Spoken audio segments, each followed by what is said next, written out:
قرآن کریم کی ایک آیت کو لے کر بات شروع کر رہا ہوں۔ سورہ 3 کی ایک آیت پڑھی ہے، خالق ارشاد فرماتا ہے لقد خلقنا الانسان فی احسن تقویم۔ مجاز کو حقیقت بنانا، سمندر کی وسعتوں کو کوزے میں بند کر دینا اور آسمانوں کی بلندیوں سے ستارے توڑ لانا آسان کام ہے، لیکن عنایت کردہ عنوان انسان اور انسانیت پر روشنی ڈالنا بڑا مشکل کام ہے۔ انسان خداوند عالم کی تخلیق کا وہ عجیب و غریب شاہکار ہے جسے خلق فرما کر خالق انسان نے، خالق لم یزل نے اتنے فخر سے ارشاد فرمایا کہ اس کے فخر کا عالم یہ تھا، زمانہ سن لے، انا خلقنا الانسان، اس انسان کو میں نے نہیں، اسے ہم نے خلق فرمایا۔ پھر ہم نے اس انسان کو خلق فرما کر اس کے فانوس دماغ میں شمع عقل روشن کی اور پھر اختیارات کی قوت سے نوازا۔ تمام اختیارات سے نواز کر پھر ہم نے اعلان کر دیا انا ہدیناہ السبیل اما شاکرا و اما کفورا، ہم نے اسے ہدایت سبیل بھی کر دی ہے، چاہے یہ شکر کی راہوں پر چل کر شکر گزار بندہ بنے، چاہے یہ کفر کی راہوں پر چل کر ناشکرہ بنے۔ لہٰذا ہم اس انسان کو اختیارات دیتے ہیں، یہ جیسے چاہے یہ ویسے اپنی زندگی گزارے۔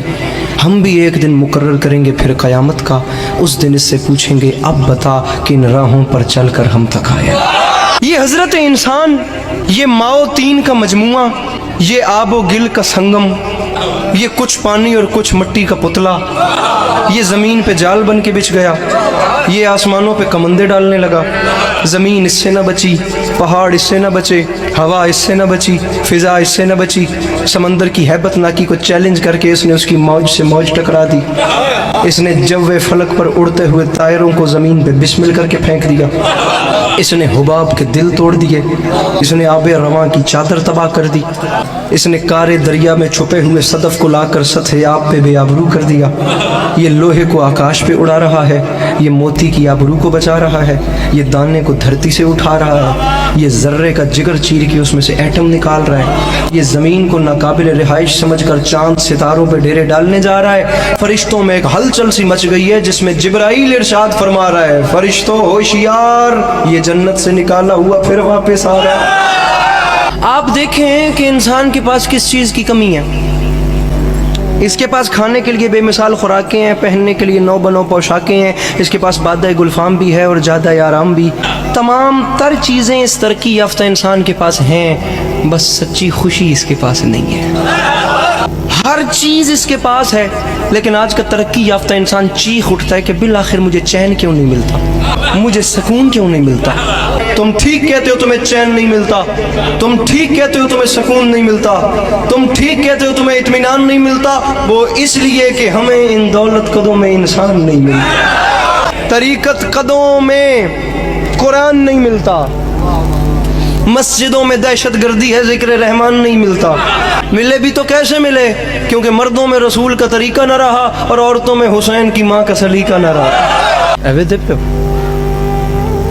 لیکن آج جدھر نظر اٹھتی ہے نا انسان کی بستیوں میں، بے چینی، بے سکونی، بے اطمینانی، ہر آنکھ اشک بار، ہر دل بے قرار، ہر دماغ بد حواس، ہر روح سوگوار، حیات اور اس کی برنائیاں، جوانی اور اس کی انگڑائیاں، حسن اور اس کی حشر زائیاں، تمام زندگی ایک عمر رفتہ ساز شکستہ، انسان کی زندگی ایک بھٹکا ہوا قدم بن گئی۔ اسے پتہ ہی نہیں ہے میں کہاں سے آیا تھا، میں کہاں کو جا رہا ہوں، میں کیا کرنے آیا تھا، میرے ساتھ کیا ہو رہا ہے۔ وہ کہتا ہے میں نے احسن بنایا، ایتھے گل ہی کوئی نہیں۔ مسئلہ یہ ہے کہ وہ کون ہیں جسے اس نے احسن بنایا؟ جسے وہ احسن بنائے وہ ایسا نہیں ہوتا، اور جو یہ ہے یہ وہ نہیں جسے اس نے احسن بنایا۔ بات کہاں گم ہو گئی؟ اگر ہم قرآن کریم کی اگلی آیت تلاوت کرتے تو یہ مسئلہ بھی ختم ہو جاتا۔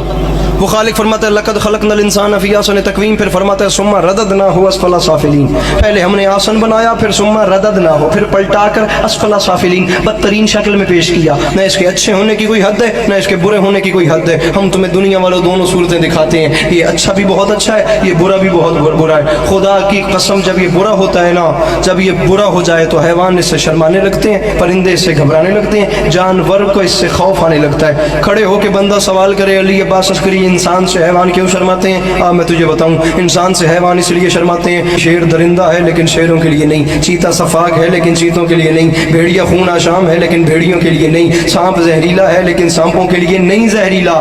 تو نے آج تک نہیں سنا ہوگا کہ سانپ نے سانپ کو ڈسا اور سانپ کے ڈسنے سے سانپ مر گیا۔ تمام دوسروں کے لیے زہریلے، خون آشام، اور خدا کی قسم یہ اس قسم کے وحشی ہیں، لیکن انسان جب اسفل السافلین اور بری منزل پہ آتا ہے تو اپنے ہی بھائی کا لہو پیتا ہے، یہ اپنے ہی بنی نو کی ہڈیاں چباتا ہے، یہ اپنے ہی گھر میں بیٹی جیسی رحمت کو زندہ دفن کر دیتا ہے۔ جب یہ برا ہو جائے تو اس کے برے ہونے کی کوئی حد نہیں، لیکن پھر خدا کی قسم تاریخ کہتی ہے جب یہ اچھا ہوتا ہے نا تو کبھی شہ سوار برق رفتار ہوتا ہے، کبھی انجم شکار ہوتا ہے، کبھی تہذیب کا دیوتا ہوتا ہے، کبھی ارتقاء کا پروردگار ہوتا ہے۔ بلند ہوتے ہوتے اتنا بلند ہو جاتا ہے یہ حضرت انسان کہ وہاں سے آگے وہ منزل آ جاتی ہے اس انسان کی بلندی کی کہ جہاں سے آگے جبرائیل کے پر جلے وہاں سے آگے اس کی نالین جاتی ہے، جہاں سے آگے جبرائیل کے پر جلے وہاں سے آگے اس کی نالین جاتی ہے۔ کبھی حیوان شرمانے لگتے ہیں، کبھی فرشتے سجدہ کرنے لگتے ہیں۔ احسن تقویم اور اسفل سافلین کو انسان دو ناموں میں تبدیل کر دیتا ہے، سمپل سی بات ہے، ایک کو یزید کہتے ہیں دوسرے کو حسین کہتے ہیں۔